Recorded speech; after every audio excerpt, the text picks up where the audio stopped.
जानकारी होगी ही कि हर शनिवार को मैं अपने परिवार के किसी न किसी एक वर्ग से बात करता हूं। आज मुझे खुशी हो रही है कि आज मैं अपने किसान भाइयों से बात कर रहा हूं। मित्रों, अभी जब पीछे बाढ़ आई थी तो उस समय स्वाभाविक रूप से मन में एक चिंता हुई कि इस बाढ़ के कारण से नुकसान भी ज़रूर हुआ है किसानों का, अथवा अन्य जहां गांव में शहर में पानी चला जाता है ऐसे बहुत से बंधुओं का नुकसान होना स्वाभाविक था। उस समय मन में विचार आया कि स्वयं जाकर के इस नुकसान का आंकलन लेना चाहिए। तो मैंने स्वयं जाकर के हवाई सर्वे से भी और वैसे भी कुछ गांव में जाकर के देखा कि किसान बहुत ज़्यादा नुकसान हुआ है। उस नुकसान की भरपाई के लिए ये भी एक सूचना दी गई सरकार के द्वारा कि हम लोग अपना जो है किसानों का मुआवजा उसका आंकलन करेंगे। लेकिन मैंने तब कहा कि नहीं, किसानों को स्वयं अपने नुकसान का आंकलन करना चाहिए और हम एक व्यवस्था बनाएं ताकि वो स्वयं बता सकें कि किसका कितना नुकसान हुआ है। आखिर कोई भी किसान जो बताएगा तो निश्चित रूप से उस नुकसान को सच्चाई में ही बताएगा, क्योंकि कोई किसान नुकसान दिखाने का बताने का शौकीन नहीं होता है। इसलिए हमने कहा कि एक क्षतिपूर्ति पोर्टल बनाया जाए और हमारे व्यवस्था के हिसाब से हमने एक क्षतिपूर्ति पोर्टल बनाया और सभी किसान बंधुओं को ये कहा कि आप लोग जो है अपना अपना जो उसके अंदर नुकसान हुआ है उसको आप भर दें, चाहे वो खेती का है अथवा किसी मकान का नुकसान है अथवा कोई पशु का नुकसान हुआ है, कोई व्यवसायिक किसी जगह पर पानी भरा तो वो नुकसान भर दें। तो सब लोगों ने उस किसान को भरा है। तो आज मैं ऐसे सब बंधुओं से बात कर रहा हूं जिनका नुकसान हुआ और उनको हमने मुआवजा दिया है। प्राकृतिक आपदा से जो फसल खराब हुई उसका मुआवजा, और चाहे फसल को दोबारा बोने के लिए हमारे किसान बंधुओं को मेहनत करके और फसल खराब होने के बाद दोबारा बिजाई करनी पड़ी, ऐसे सब लोगों से मैं बात कर रहा हूँ। तो इस नाते से जो आपको हमने मुआवजा दिया है उसकी जानकारी आपको हो ही गई होगी कि दोबारा बिजाई के नाते से 50,000 एकड़ लगभग ऐसा क्षेत्र था जिसमें 7,000 रुपया प्रति एकड़ के हिसाब से हमने उनको मुआवजा दिया है। ऐसे ही जो प्राकृतिक आपदा, इस नाते से भी कुल मुआवजा जो इस बाढ़ के कारण से दिया गया वो 112 करोड़ रुपया दिया गया है। अगर मैं पिछले सब वर्षों की बात करता हूं तो ऐसा किसानों को जो दिया जाने वाला मुआवजा, हालांकि मुआवजा तभी दिया जाता है जब किसान परेशान होता है, दुखी होता है, लेकिन पर्याप्त मुआवजे की जब हिसाब किताब लगाता हूं तो मुझे संतोष होता है कि हमने पिछले 9.5 साल में लगभग 11,000 करोड़ रुपए का मुआवजा दिया है। अगर मैं कांग्रेस के 10 वर्षों का हिसाब आपको बताऊं तो मात्र 1100 करोड़ रुपया दिया गया। 10 गुना एक प्रकार से मुआवजा हमने किसान को दिया है। वो इसीलिए देने का मन हुआ कि मुझे मालूम है किसान की पीड़ा क्या होती है, क्योंकि मैं स्वयं किसान हूँ, किसान का बेटा हूँ। आज भले मुख्यमंत्री का दायित्व तो मेरे पास है, लेकिन किसान की पीड़ा क्या होती है ये मैं अच्छी प्रकार से समझता हूँ। तो इसलिए भाइयों बहनों, हमने किसानों के लिए हरदम, चाहे देश के प्रधानमंत्री नरेंद्र मोदी जी हों, चाहे आपके साथी मनोहर लाल की बात हो, हमेशा किसान के साथ खड़े रहे हैं।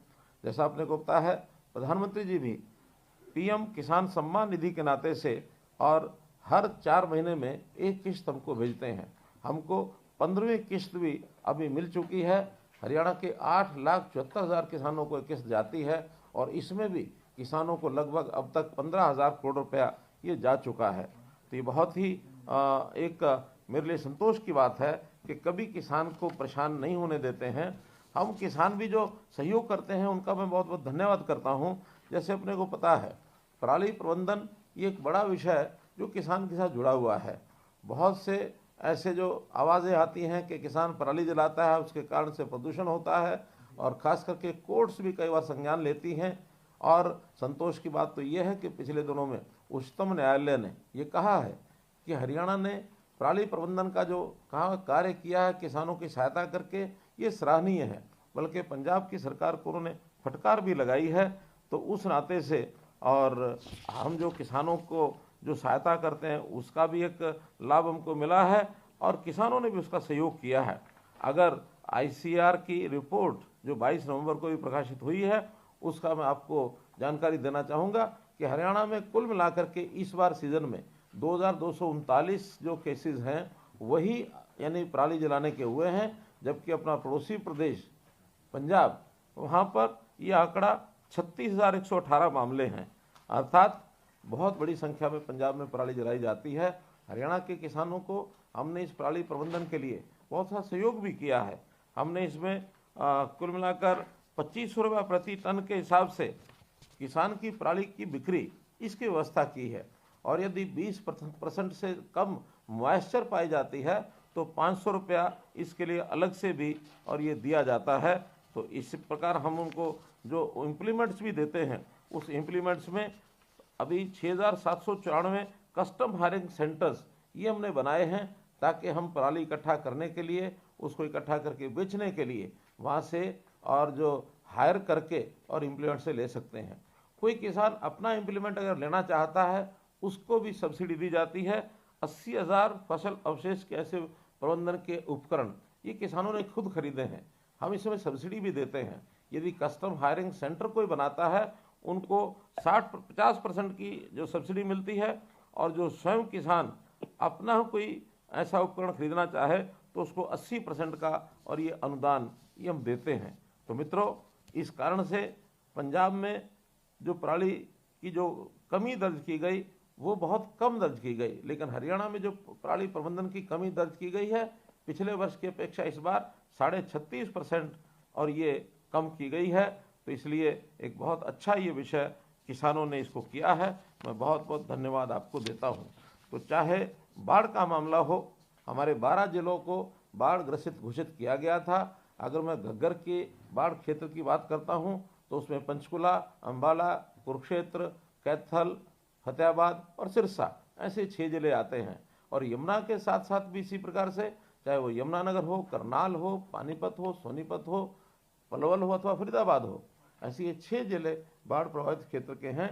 तो 12 के 12 जिलों में कुल मिलाकर 1469 गांव और 4 शहर इससे प्रभावित हुए हैं। तो ऐसे सब इलाकों का हमने जो मुआवजा है वो किसानों को दे दिया है। अभी जो फसल का जो प्राकृतिक आपदा जिस प्रकार से होती है, अथवा विशेष तौर पर कपास, इस कपास का जो सुंडी का खराबा हुआ है उसका मुआवजा जाना अभी शेष है। बहुत जल्दी उसको भी हम 31 दिसंबर तक सब आंकलन करके और आपको भेज दिया जाएगा।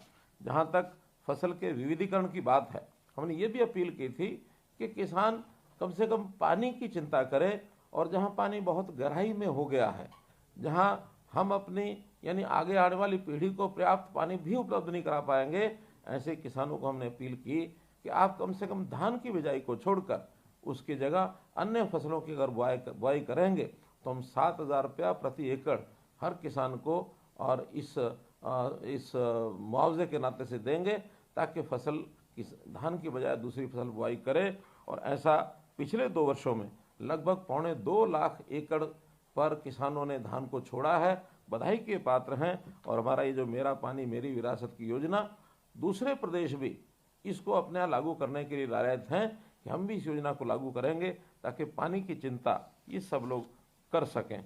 तो मित्रों, भाई बहनों, चाहे वो बाढ़ की बात हो, चाहे मुआवजे की बात हो, चाहे मेरा पानी मेरी विरासत की बात हो, अथवा पराली प्रबंधन की बात हो, इन सब विषयों पर आप लोगों ने सहयोग किया है। पराली प्रबंधन तो और भी कई प्रकार से किया जा सकता है, जैसे फसल अवशेष प्रबंधन हेतु पूसा डिकम्पोजर किट ये भी हमने बांटे हैं। 2.5 लाख एकड़ में इस बार पूसा कंपोजर किट बांटे गए हैं। और हमारा इस बार का लक्ष्य है कि अगले इस वर्ष में 5 लाख एकड़ ये पूसा डिकम्पोजर किट ये बांटे जाएं, ताकि लोगों को इसका जो है पर्याप्त लाभ मिल सके। जहाँ तक मुआवजे की बात है, मुआवजा सब प्रदेशों में जितना मुआवजा सरकार की ओर से दिया जाता है, जो प्रधानमंत्री फसल बीमा योजना के अंतर्गत अपना बीमा नहीं कराते हैं, ऐसे किसानों को पिछली सरकार तो मात्र 6,000 और जाते जाते 10,000 करके गए थे। 10,000 का मुआवजा भी किसी को दिया नहीं था, लेकिन हमने आने के बाद उसको पहले 12,000 किया और फिर बाद में 15,000 रुपये एकड़ ये हमने किया है। तो 15,000 रुपये एकड़ अपने आप में एक राशि हरियाणा सरकार ही सबसे ज़्यादा राशि देती है। तो किसान के नाते से आपकी किस प्रकार से लाभ आपको पहुंचाया जाए, किसानों के फसलों के दाम कैसे मिलें, मंडी की व्यवस्था, मार्केटिंग व्यवस्था कैसे अच्छी की जाए। मुझे खुशी है कि मार्केटिंग की व्यवस्था हरियाणा की बाकी आसपास के प्रदेशों से सबसे अच्छी है।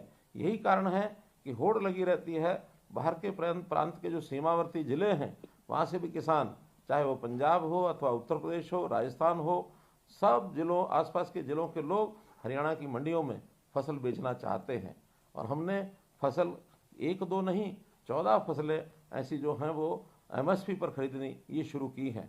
अगर किसी फसल को हम MSP पर खुद नहीं खरीद सकते हैं तो उसमें भी हमने व्यवस्था की है कि भावांतर भरपाई योजना, उसमें चाहे सब्जियां हों, फल हों अथवा बाजरा हो, इसकी व्यवस्था भी सफलतापूर्वक लागू की गई है। इन सब योजनाओं को आसपास के प्रदेशों के किसान खूब समझ रहे हैं, खूब उनको ये जानकारियाँ मिल रही हैं।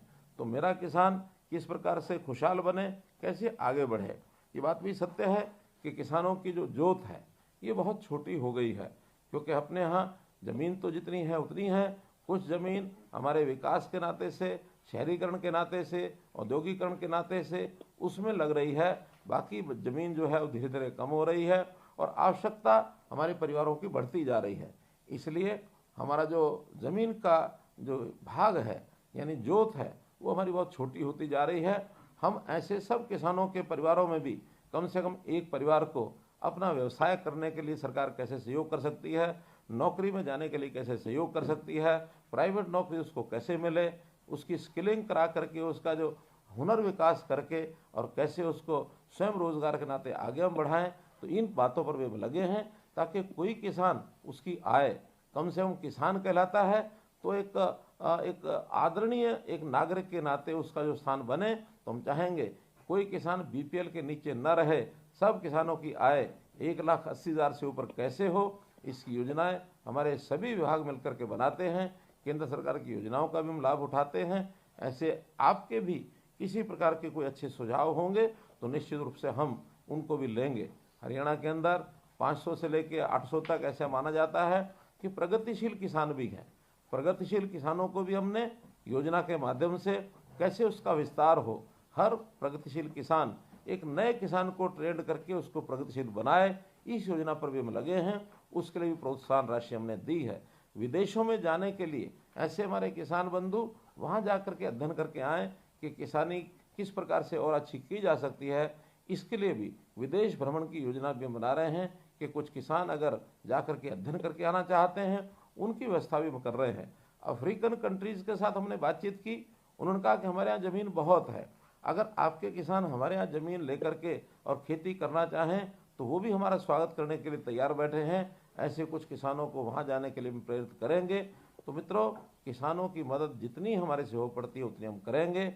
और इसी के साथ किसानों को बहकाने वाले भी बहुत लोग अपने पास आते हैं, वो बहकाने का जिनका कुल मिलाकर एक स्वभाव ऐसा, एक आदत ऐसी है या उनका कुछ लक्ष्य और हो सकता है, तो ऐसे बहकाई करने वाले भी कुछ किसान संगठन बना करके, किसान नेता बन करके और जिस प्रकार से आपके पास आकर के बहकाते हैं उनसे ज़रूर सावधान रहना है। क्योंकि वो नहीं चाहते कि हरियाणा प्रगति के पथ पर आगे बढ़े और यहाँ का किसान खुशहाल हो। क्योंकि किसान कमज़ोर रहेगा तो उनकी राजनीतिक रोटियाँ सिकती रहेंगी। तो मैं इस बहुत ही एक ऐसे एक मन के भाव से आपको बात कह रहा हूँ जो मेरी चिंता है। तो इस चिंता से हम कैसे उभरें और किस प्रकार से किसान का भला करने के लिए हम आपके साथ खड़े हैं, आप भी हमारा सहयोग करेंगे तो निश्चित रूप से हम मिलकर के अपने प्रदेश को आगे बढ़ाएंगे और हमारे प्रदेश का देश को आगे बढ़ाने में योगदान भरपूर होगा, उसमें हम सहभागी बनेंगे। आपने मेरी बात सुनी, आपका बहुत बहुत धन्यवाद, बहुत बहुत आभार।